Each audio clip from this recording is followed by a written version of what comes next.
Good morning all students. आज class 10th का chapter नया स्टार्ट करेंगे। Chapter number 13। चैप्टर नंबर 13 में क्या क्या पढ़ना है तो देखें बच्चों।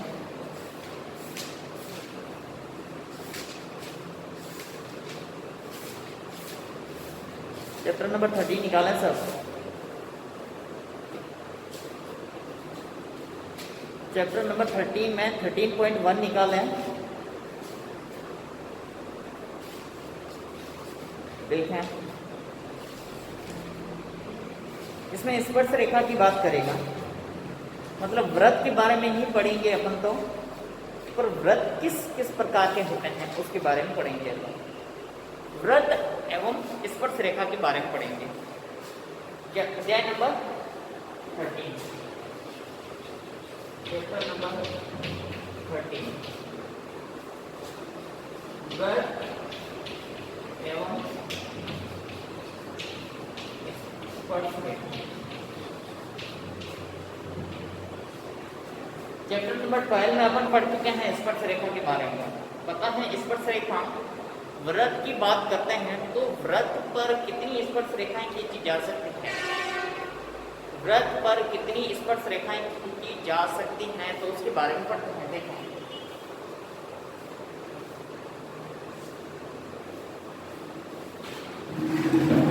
सबसे पहला क्वेश्चन ही है, ये कह रहा है कि पहला सत्य और असत्य के बारे में पढ़ेंगे।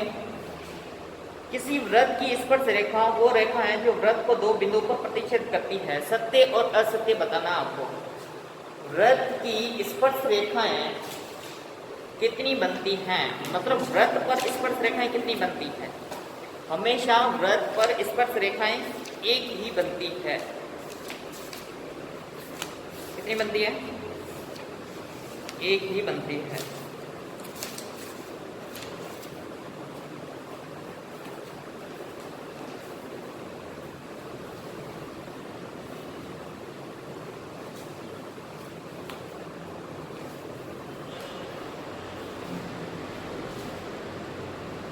तो ये कह रहा है व्रत की स्पर्श रेखा वो रेखा है जो व्रत को दो बिंदुओं पर प्रतिच्छेद करती है। पहला क्वेश्चन कह रहा है व्रत है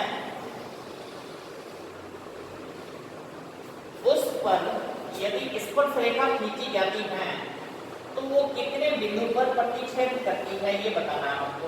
सत्य और असत्य के बारे में बताना है। पर क्वेश्चन में कह रहा है कि दो बिंदुओं पर प्रतिच्छेद करती है। व्रत की स्पर्श रेखा दो बिंदुओं पर प्रतिच्छेद करती है, बट ये क्वेश्चन में गलत है। क्वेश्चन में क्या है? गलत है। व्रत की स्पर्श रेखा हमेशा व्रत पर एक ही बिंदु पर प्रतिच्छेद करेगी। व्रत की स्पर्श रेखा व्रत पर एक ही बिंदु पर प्रतिच्छेद करती है। तो अपन लिखेंगे असत्य कथन। क्या लिखेंगे? असत्य। असत्य क्यों होगा?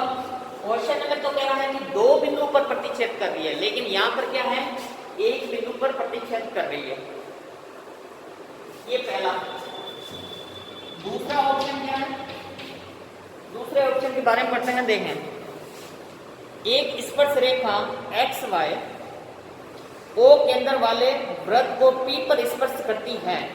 O स्पर्श रेखा पर अन्य बिंदु तो OP बराबर OQ होता है क्या?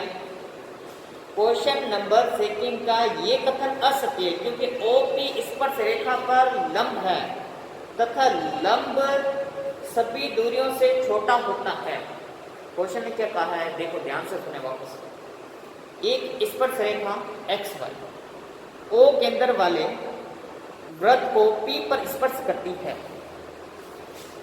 ये व्रत है, O बिंदु वाला व्रत है। एक स्पर्श रेखा XY,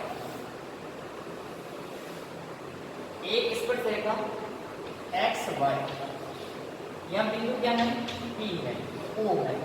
कितना कहा है? उसके बाद क्या कहा? XY O केंद्र वाले व्रत को P पर स्पर्श करती है।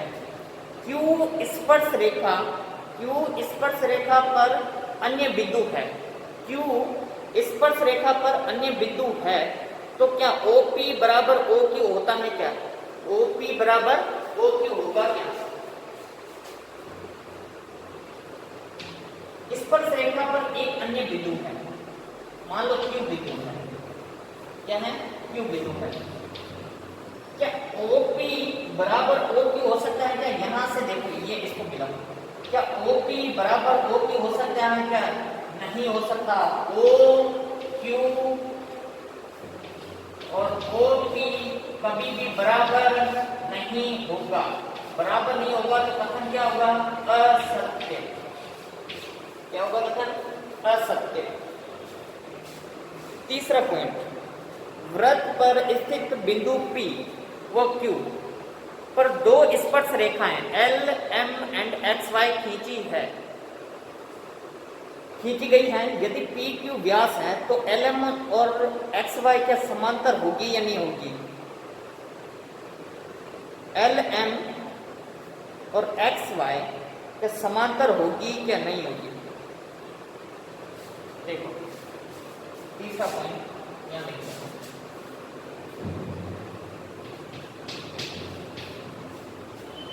एक वृत्त है, एक क्या है?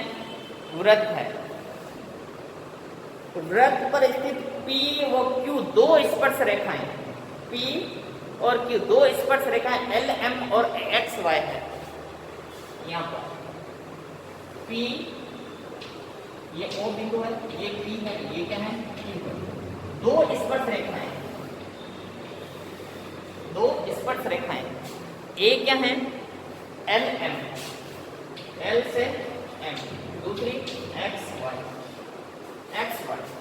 ये कहना है कि ये जो L, M और XY हैं, क्या ये दोनों समांतर होगी क्या नहीं होगी? समांतर, ये कथन आपको बताना है, समांतर है। हमेशा याद रखना कि ये वृत्त का क्या हो गया? क्योंकि वृत्त का व्यास है, अगर व्यास है तो R plus R, R plus R, R plus R कितना हो गया? 2R। दोनों के बीच की दूरी क्या हो गई? समान। दूरी बीच के समान तो रेखाएं क्या होगी? समांतर। तो मैं लिखूंगा L, M समांतर होगी XY के। कथन क्या होगा? सत्य। कथन क्या होगा? सत्य। दूसरा है चौथा पॉइंट, एक वृत्त का केंद्र O दूसरे वृत्त पर स्थित है, दूसरे वृत्त पर स्थित है, जिसके केंद्र A है, जिसका केंद्र क्या है? A है। देखें क्वेश्चन नंबर 4,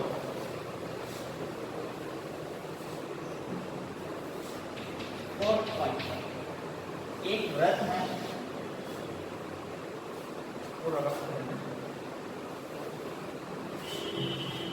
उसके ऊपर एक दूसरा वृत्त, इनका केंद्र बिंदु O और इसका केंद्र बिंदु A, केंद्र बिंदु A है, जिसका केंद्र बिंदु है O केंद्र वाला वृत्त बिंदु A और B से इस प्रकार गुजरता है, बिंदु A और B से इस प्रकार गुजरता है।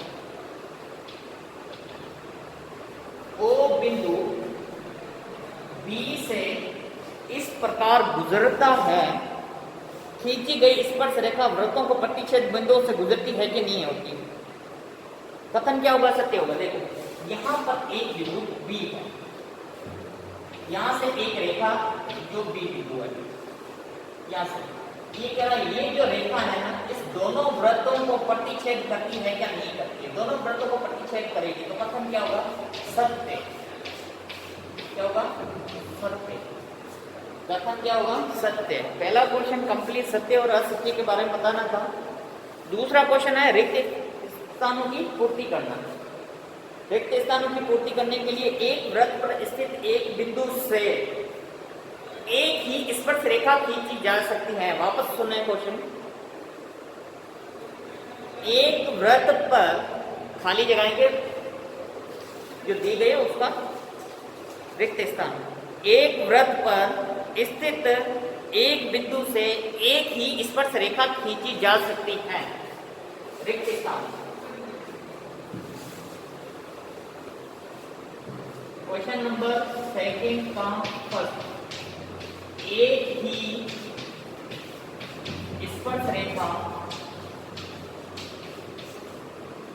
होती है और एक बिंदु से हमेशा एक ही स्पर्श रेखा खींची जा सकती है। दूसरा, वृत्त को दो बिंदुओं पर प्रतिच्छेद करने वाली रेखा, वृत्त को दो बिंदुओं पर प्रतिच्छेद करने वाली रेखा क्या होती है? छेदक रेखा होती है। वृत्त, एक वृत्त है, उसको दो बिंदुओं पर प्रतिच्छेद करने वाली रेखा क्या कहलाती है? छेदक रेखा कहलाती है। छेदन रेखा कहलाती है। छेदन रेखा क्या होता है? मतलब दोनों बिंदुओं से गुजरेगी। जैसे एक वृत्त बनाया, यहां से ए बिंदु, ये बी बिंदु, तो मतलब छेद करने वाली रेखा को क्या बोलता है? छेदन रेखा, दो बिंदुओं से गुजरती है। तीसरा कथन है, एक वृत्त की समांतर स्पर्श रेखा हो सकती है। एक वृत्त की समांतर स्पर्श रेखाएं हो सकती हैं। मतलब एक वृत्त पर कितनी समांतर रेखाएं हो सकती हैं? एक वृत्त पर कितनी समांतर रेखाएं हो सकती है? दो ही हो सकती हैं। दो समांतर रेखाएं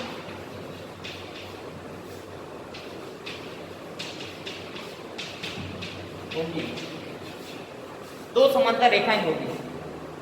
चौथा पॉइंट, थर्ड पॉइंट हो गया। फोर्थ पॉइंट देख, वृत्त तथा स्पर्श रेखा के उपनिष्ठ बिंदु को कहते हैं। वृत्त तथा स्पर्श रेखा के, वृत्त और स्पर्श रेखा के उपनिष्ठ बिंदु कहते हैं, स्पर्श बिंदु कहते हैं। क्या कहते हैं? चौथा पॉइंट, एक वृत्त बना हुआ है,